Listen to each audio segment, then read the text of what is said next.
Hello everyone, welcome to बेसमा classes. आज हम देखेंगे सामाजिक विज्ञान का इंपॉर्टेंट टॉपिक है। सामाजिक विज्ञान को पढ़ाने के लिए पाठ्य योजना बनाना क्यों आवश्यक है। तो ये आप सबके मन में ऐसा क्वेश्चन आया होगा और ये क्वेश्चन एग्जाम में घुमा फिरा के पूछा जाता है। तो लेसन प्लान हम इसलिए बनाते हैं कोई भी पाठ्य योजना को पढ़ाने से पहले, उससे आपका ना हर चीज़ क्लियर हो जाता है कि हमें बच्चे से क्या पूछना है, बच्चे के होमवर्क क्या देना है, बच्चे को कैसे समझाना है और बच्चे को क्या पढ़ाना है, कितने समय में तक उनका क्लास लेना है। ये सारी चीज़ें क्लियर हो जाती है। कौन सा विषय किस दिन पढ़ाना है ये भी उससे क्लियर हो जाता है लेसन प्लान से। अब देखो, सोशल साइंस के अंदर तो कई बुक आती है, जैसे हिस्ट्री, ज्योग्राफी, उसके बाद क्या पॉलिटिकल साइंस, ऐसी इकोनॉमिक्स कई आती है। तो उसको टाइम टेबल बना करके और डे बाय डे फिक्स कर देते हैं। तो इसलिए हमें पाठ्य योजना बनाना पड़ता है। पहले हम देखेंगे शिक्षण को व्यवस्थित करना, यानी कि जो हम पढ़ाते हैं उसको अच्छे से व्यवस्थित कर लेंगे। हम भी प्रिपेयर होकर, टीचर भी प्रिपेयर होकर जाती है बच्चों के सामने पढ़ाने के लिए। तो ये चीज़ें शिक्षक के लिए भी बहुत ही इंपॉर्टेंट है लेसन प्लान। उसके बाद है उद्देश्यपूर्ण, मतलब शिक्षक का एक उद्देश्य होता है कि आज हमें यही पढ़ाना है और इसको अच्छे से समझाना है। तो ये एक उद्देश्य की प्राप्ति तक सहायता में लाती है। उसके बाद समय सीमा, हम बच्चे को बता देते हैं कि आपको ये बुक इस दिन पढ़ाया जाएगा, मंडे को, ट्यूसडे को। तो बच्चे जो है इतने मोटे मोटे बुक लाने से बचते हैं और उनका समय भी बचता है।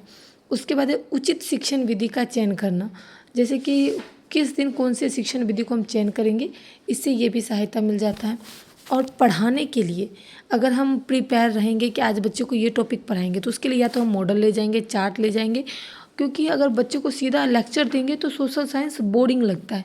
अगर आप कोई भी चित्र के माध्यम से, चार्ट के माध्यम से, मॉडल के माध्यम से अगर बच्चे को पढ़ा सकते हो तो बच्चे जो हैं वो काफ़ी इंटरेस्टिंग होंगे और काफ़ी इंटरेस्ट ले लेके पढ़ेंगे और उनको वो चीज़ें अच्छे से समझ आएगी।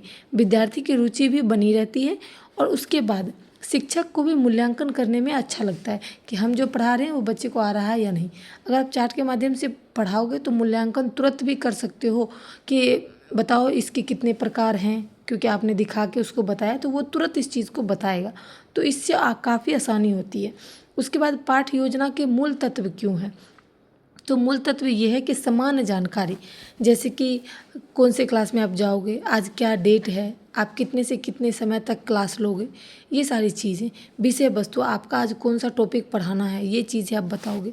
उसके बाद है शिक्षण उद्देश्य, मैंने आपको बताया कि विद्यार्थी में विकसित होने वाले ज्ञान, कौशल एवं दृष्टिकोण, यानी कि हमें ये भी लगता है कि इस टॉपिक से बच्चे को ये ज्ञान आएगा, बच्चे ये सीखेंगे, बच्चे ये करके देखेंगे, प्रैक्टिकल करके देखेंगे। तो कौशल मतलब क्या है, प्रैक्टिकल करने का। तो ये उद्देश्य जो है ये पूरा हो जाता है। पूर्व ज्ञान, विद्यार्थी को पढ़ाने से पहले हम ये भी देख लेते हैं कि उपलब्धि ज्ञान कितना है, विद्यार्थी ने पहले इसके बारे में पढ़ा है या नहीं, क्या पढ़ने की ज़रूरत है। तो ये चीज़ें भी वो पूछ करके पूर्व ज्ञान के माध्यम से विद्यार्थी के अंदर कितना उन्होंने सीखा है और क्या सिखाना है, ये चीज़ें का भी पता चल जाता है। उसके बाद है शिक्षण विधि एवं तकनीकी, यानी कि जो पढ़ाने की विधि है वो कैसे हम करेंगे। बीच बीच में क्वेश्चन पूछ लेंगे, मौखिक प्रश्न, व्याख्या कर सकते हैं, चर्चा कर सकते हैं। कोई भी चीज़ को उठा के, जो चीज़ बच्चे को नहीं समझ में आ रही, काफ़ी बच्चे को, उस चीज़ को उठा के हम उसी समय चर्चा करेंगे कि ये ऐसे था, इसने यहाँ से लाया ये चीज़, और चार्ट के माध्यम से सारी चीज़ें क्लियर हो जाती है। उसके बाद है कि आपको शिक्षण सहायक, पढ़ाने के लिए आपको क्या क्या चाहिए, चौक चाहिए, ब्लैक बोर्ड चाहिए जो कि ऑलरेडी आपके पास होगा। आप कोई पिक्चर ले जाएं, कोई मॉडल ले जाएं, या फिर आपने कोई चार्ट बनाया, या फिर अगर शिक्षक खुद चार्ट नहीं ले जाते हैं तो बच्चे को कह सकते हैं कि आप इस टॉपिक पर चार्ट बनाकर लेके आना और उसको वहाँ पर अच्छे से एक्सप्लेन कर सकते हैं। तो ये चीज़ें अच्छी शिक्षण सहायक सामग्री बन जाती है। उसके बाद है प्रस्तावना, पाठ का परिचय देना कि आप कैसे कहेंगे कि बच्चों आज हम ये पढ़ेंगे क्या, जैसे कि मानव संसाधन, ये सामाजिक का ही क्वेश्चन है, सामाजिक विज्ञान का। मानव संसाधन या फिर पर्यावरण के घटक या पर्यावरण क्या है, तो ये सारी चीज़ें हम हेडिंग लाइन देंगे। ये प्रस्तावना हुआ। प्रस्तुतिकरण, विषय का विस्तार से शिक्षण, यानी कि मैं बताऊंगी कि पर्यावरण के घटक 3 हैं, कौन कौन से हैं, मानव संसाधन, मानव निर्मित, प्राकृतिक, तो ये सारी चीज़ें हम बता देंगे। उसके बाद है पुनर्वृत्ति, मूल्यांकन। उसके बाद सिखाई गई बातें को जांच करना।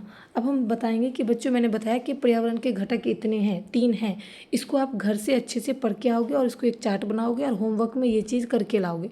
तो ये आपका एक सिखाने का तरीका है और बच्चे कितना सीखे ये आपको कल होके भी पता चल जाएगा कि बच्चों ने चार्ट के माध्यम से सीखा। अगर वो क्वेश्चन आंसर कर रहे हैं तो उसने सीखा है, नहीं कर रहे तो नहीं सीखा है। ये मूल्यांकन हो जाता है।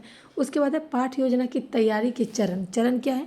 उद्देश्य को निर्धारित करता है। सबसे पहले शिक्षण का उद्देश्य होता है। उसके बाद है विषय वस्तु का चयन, उसने क्या पढ़ना है क्या नहीं पढ़ना ये चीज़ें। शिक्षण विधि का चयन कि विद्यार्थी क्या पढ़ेगा और कितना पढ़ेगा और वो क्या पढ़ना चाहता है। शिक्षण सामग्री की तैयारी जैसे कि मॉडल, चार्ट, कुछ भी, ये चीज़ें आप ले जाएंगे। 5 नंबर है पाठ प्रस्तुतिकरण की योजना।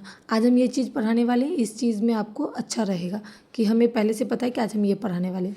उसके बाद आप उसके रिलेटिव प्रश्न बना सकते हो, बच्चों से क्वेश्चन पूछ सकते हो, छोटी मोटी चीज़ें पर आप लेक्चर दे सकते हो कि ये चीज़ हमारा कल रह गया था आज हम बता देते हैं, या फिर कोई चार्ट के माध्यम से सिखाओगे अगर जो बच्चे नहीं सीख पा रहे हैं तो ये चीज़ें। मूल्यांकन में गृह कार्य की योजना भी बना लेते हैं कि इस टॉपिक में हमें इस तरीके से बच्चों को होमवर्क देना है, बच्चों ने क्या पढ़ा है नहीं पढ़ा है ये आप पहले पूछ लेते हो। तो उस तरीके से जो बच्चे कल नहीं आए थे वो होमवर्क में दोनों चीज़ करेंगे, तो ये चीज़ें हम पहले से तय कर लेते हैं। उसके बाद आता है निष्कर्ष। सामाजिक विज्ञान शिक्षण में पाठ योजना अत्यंत आवश्यक है। यह शिक्षण को संगठित बनाता है, प्रभावी, रोचक एवं लक्ष्य को आधारित करता है तथा विद्यार्थियों के सर्वांगीण विकास में भी सहायता मिलता है। बच्चों को हम किस तरीके से डेवलप कर सकते हैं, किस तरीके से ज्ञान भर सकते हैं, ये चीज़ें भी हमें आसानी से समझ में आ जाता है। तो ये था आपका पाठ योजना बनाना क्यों आवश्यक है सामाजिक विज्ञान को पढ़ाने के लिए। तो एक एक टॉपिक, एक एक तत्व, एक एक चरण को मैंने इस वीडियो के माध्यम से समझाया है। वीडियो पसंद आए तो दोस्तों के साथ ज़रूर शेयर करें।